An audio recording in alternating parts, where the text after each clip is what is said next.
How's it going, everyone? In today's video, I'll show you on how you can fix the TPM Attestation is not ready error on Faceit. So when you go ahead and encounter this problem, there's only one way to fix it.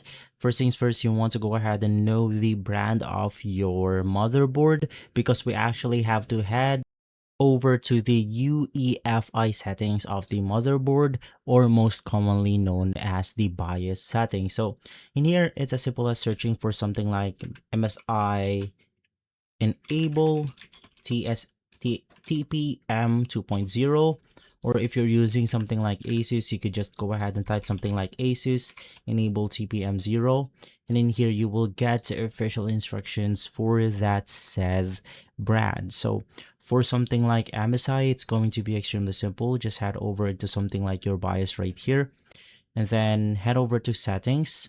In here we have the security device support. Just make sure that it's enabled, and the AMD 1 TPM switch, just go ahead and set it to this specific setting right here. Now, of course, there's a lot of brand and models out there, so you could simply search for the following instructions for that said model. So for Asus, it's going to be this one right here. You actually have to install one for Asus.